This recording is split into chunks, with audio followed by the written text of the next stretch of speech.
Pichincha Universal, generando noticias.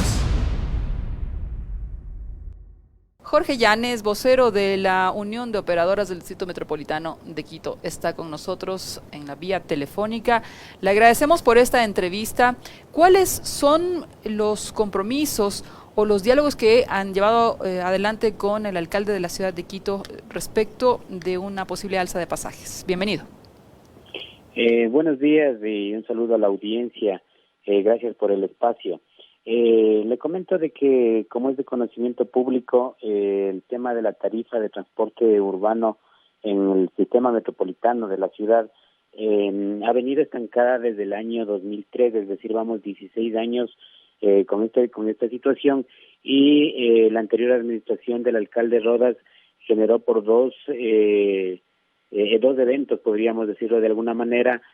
dos esquemas de compensación para evitar llegar a generar la medida de nivelación de la tarifa para el usuario. Entonces, este último plan de retribución que se le denominó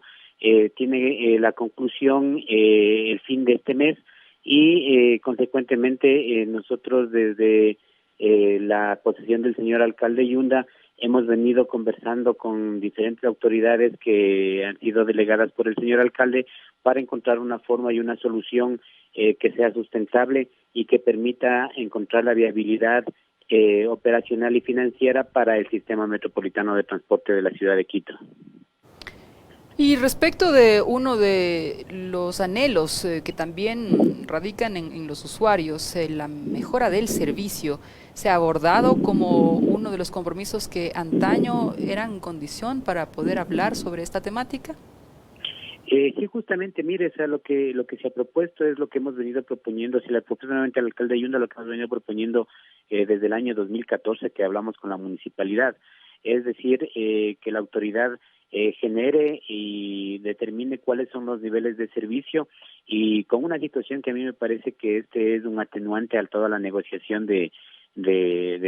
esquema tarifario, refiriéndome al tema de negociación en el buen término de la palabra, ¿no es cierto? En el sentido de que el actual secretario de Movilidad, por ejemplo, el licenciado Guillermo Abad, ha sido una persona muy crítica del sistema de transporte y de las falencias que tiene el sistema de transporte como tal. Entonces nosotros hemos propuesto que una vez generado un nivel de servicio, ¿no es cierto?, de forma técnica que sea cuantificado, se determine cuál es el costo para cubrir este nivel de servicio y que se suscriba, de acuerdo a como dice la Ley Orgánica de Tránsito y Transporte, contratos reales, contratos de operación, ¿no es cierto?, en donde que las operadoras que no cumplan con los niveles de servicio pactado simplemente sean retiradas del servicio de transporte público e ingresen operadoras que sí cumplan o personas jurídicas que sí cumplan, ¿no es cierto?, con las exigencias que tenga el contrato de operación para beneficio de los usuarios. Entonces, de nuestra parte, existe toda predisposición, ¿no es cierto?, y no solamente de forma lírica, como muchas veces nos ha criticado la ciudadanía, sino que nosotros estamos con toda la predisposición de que inclusive, como le digo una vez más, esto esté puesto en un contrato de operación y que la sanción sea inclusive no solamente multas de carácter económico, ¿no es cierto?, sino que sea también la terminación de forma unilateral del contrato en caso de que no se generen las prestaciones que el nivel de servicio haya determinado la autoridad. Ya, esto es un componente noticioso importante, la posibilidad de que incluso se reviertan los permisos de operación para las compañías que no están brindando un buen servicio, pero esto usted nos manifiesta que incluso puede estar ya asentado en compromisos escritos y firmados. Así es que fíjese, si queremos encontrar una solución que sea sustentable y que perdure en el tiempo, ¿no es cierto?, necesitamos tener las cosas puestas, como decimos en el argot popular, en blanco y negro. Entonces, finalmente, el rato que tengamos el nivel de servicio escrito en un contrato de operación, donde que claramente tengamos las obligaciones y los derechos, ¿no es cierto?, que tengamos los ciudadanos, y hablo esto no como transportista, sino como ciudadano, porque como ciudadano también estamos afectados con todos los problemas que tenemos en el tema de movilidad. Entonces, automáticamente tendríamos toda la potestad de poder aplicar este marco legal, ¿no es cierto?, que regentaría a la autoridad como el ente regulador, a los operadores que seríamos los delegatarios del servicio de transporte público, y evidentemente a los usuarios, porque hay que recordar que para tener un nivel de servicio que sea adecuado necesitamos de estas tres aristas, porque los señores usuarios también tenemos que reconocer que hay también falencias y muchas veces incumplimos con ciertos procedimientos que nos deberíamos tener como mínimos de convivencia al usar el transporte público de la ciudad. Totalmente de acuerdo. Una pregunta. ¿Cuál es la expectativa de incremento por parte de la representación de ustedes? Recordemos que el secretario de Movilidad anterior, el ingeniero Alfredo León, en el mes de agosto del año pasado, presentó ya una estructura tarifaria en donde que de forma paulatina la tarifa se iba ajustando. El 1 de abril del 2019, según esa estructura tarifaria presentada por el anterior secretario de Movilidad y aprobada por dos ocasiones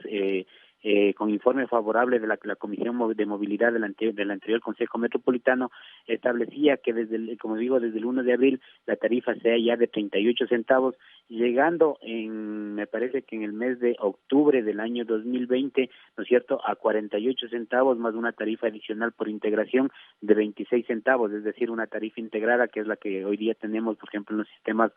troncoalimentados, en donde que tenemos los buses articulados y los alimentadores, que hoy día cuesta 25 centavos, pasaría a tener una tarifa de 74 centavos. Todos estos valores se generan en relación a los estudios que realizó la misma municipalidad, ¿no es cierto?, con un consultor internacional. Ya no son estudios de la transportación únicamente, sino son estudios que ya se han validado de forma adecuada. Entonces, como yo digo,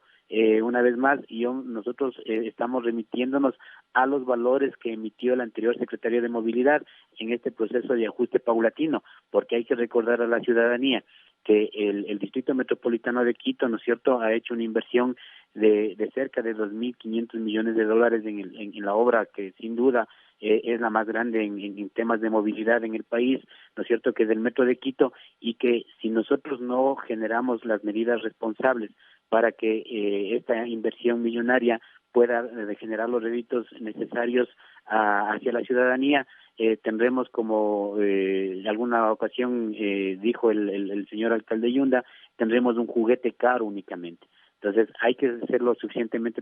responsables. El metro diariamente para operar y cubrir costos requiere de aproximadamente $200,000 diarios, y eso tiene que ser financiado o por la tarifa de transporte urbano o por los impuestos que paguen o que paguemos los quiteños en estar en la urbe, porque hay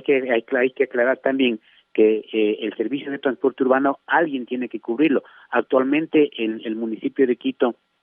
tiene partidas presupuestarias hacia la empresa de pasajeros, ¿no es cierto?, que es una operadora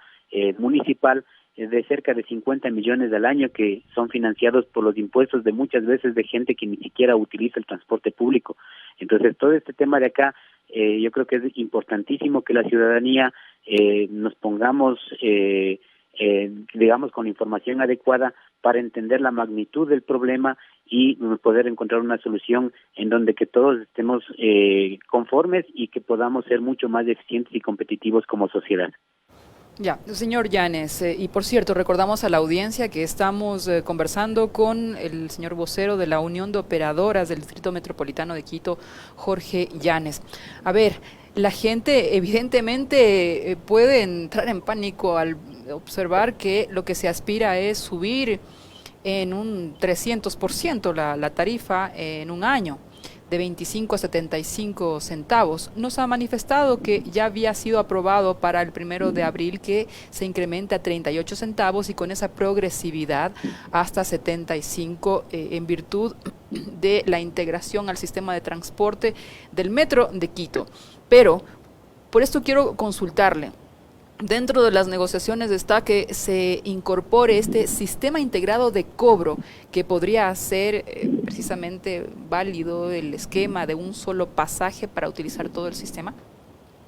Sí, justamente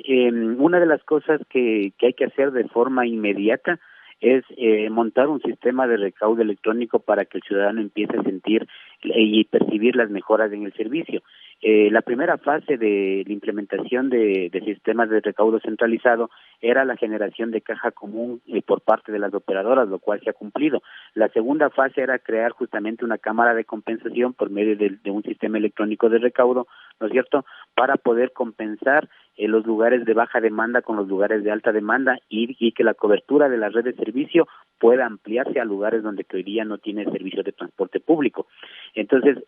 acto seguido de esto de acá, ¿no es cierto?, lo que se está planteando o lo que planteó la Secretaría de Movilidad, porque lo que le estoy diciendo son planteamientos oficiales del anterior secretario de Movilidad, y entendemos que esta administración están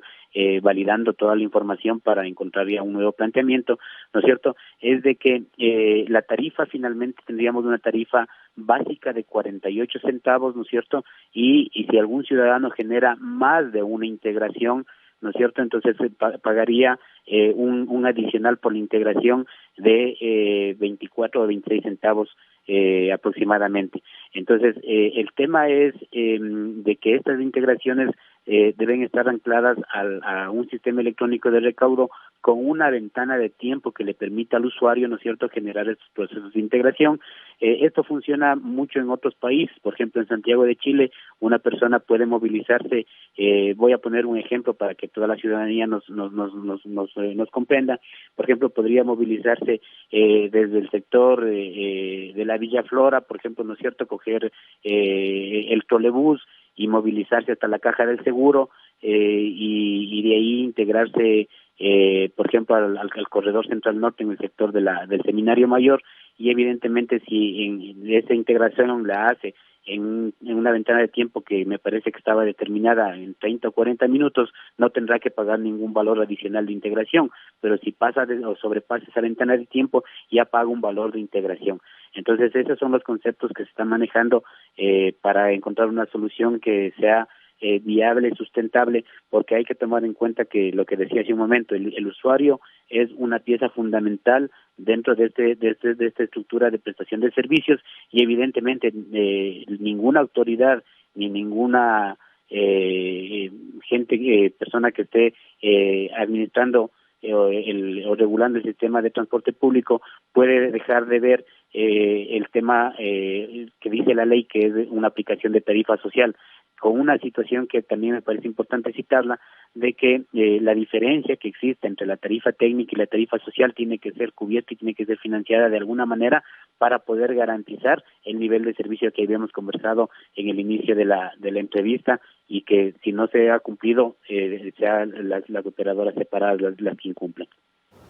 Ya, finalmente, decir que esto todavía no ha pasado a una decisión por parte de los involucrados, ¿verdad? Están en negociaciones. ¿Y cuándo podría tenerse una respuesta al respecto? Mire, nosotros como sector estamos proponiendo de que, al ser un tema eminentemente técnico, el manejo de la movilidad, ¿no es cierto?, y dentro de ellos el tema tarifario, estamos proponiendo que para evitar lo que pasó en el consejo anterior, que todos los análisis técnicos, todos los estudios, todos los diálogos, todos los consensos que se llegó en la parte técnica termine en una calculadora política, que lastimosamente el consejo anterior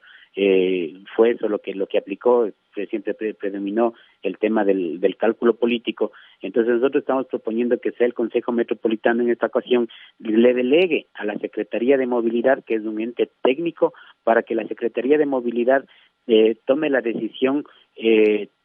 técnica, no política, y que establezca todos los lineamientos para que sean cumplidos de forma adecuada. Entonces existe la ordenanza 201, ¿no es cierto?, que fue promulgada en febrero del 2018, en donde se establecen las políticas tarifarias, y entre ellas claramente se determina que el sistema metropolitano de transporte tiene que tener sustentabilidad en el sistema, pero lastimosamente le vuelven a direccionar que la decisión vaya a un ente político como es el Consejo Metropolitano. Entonces, nosotros aspiramos que este pedido que estamos haciendo al Consejo Metropolitano sea acogido, y que en el menor tiempo posible, con la garantía de una persona proba, como se lo ha conocido durante todos estos últimos años al secretario Abad, se determine un esquema en donde, que él mismo lo ha dicho, la autoridad es representante del usuario, no de los operadores. Entonces tenemos la seguridad de que en ese escenario vamos a encontrar un mecanismo, ¿no es cierto?, que esté basado a la técnica